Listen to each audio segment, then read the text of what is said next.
All right, so this is a cool little thing that my husband and I put in this year, and I'm realizing just how awesome it is. This is my pendulum path in our backyard, which I will show you really quickly. Is very small. I mean, it's decent, but it's smaller than I would like. It's packed though with lots of awesome stuff. So on this side over here, we created what is this awesome walking path where I can come out even just for a quick 5-minute break in between, say, half-hour work sessions in my garage where I stay focused and I don't check social media. I put my phone inside. I just really get to focus on the task at hand. And then, so I do that for half an hour, and then for 5 minutes, I come out here and I walk this path and maybe get a glass of water. It's almost like a cooling down of my processor. So I come out here,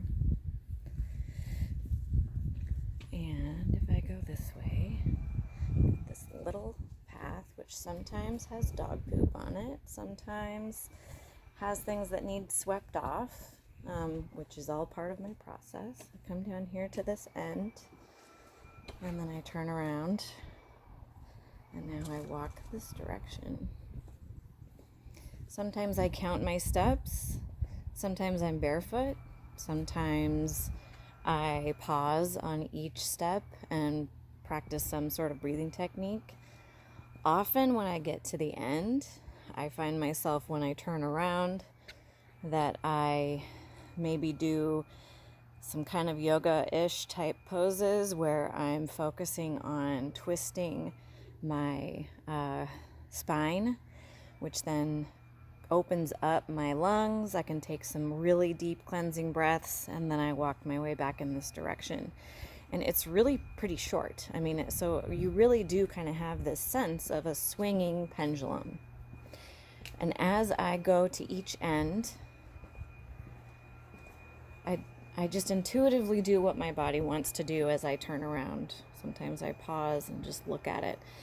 What I love about that end is that there's also stairs at the end. So if you think about a pendulum swinging back and forth, to think of also when it's at its height, and it goes up even further. So sometimes I'll take this path all the way down and climb up to the top as if it's like the climax of the swing. And I continue my pace and I walk all the way up to the top. And now I'm up on this perch where I also have these cool stumps in the ground that, especially with bare feet, I can come and stand on and feel the wood grain under my feet. In the summertime, the goal will be to have steppable, mossy awesomeness here, so that I can do this walk barefoot without hurting myself. But I do find that sometimes even walking on this gravel and noticing which parts of my feet feel pressure, I'm positive there's some kind of really cool thing that's happening if we happen to step on a little pebble, which doesn't, draw blood or cause any permanent damage, but definitely applies pressure to a point in our feet. I wonder what that point is connected to, or I wonder what might be stimulated by a brief activation of that space.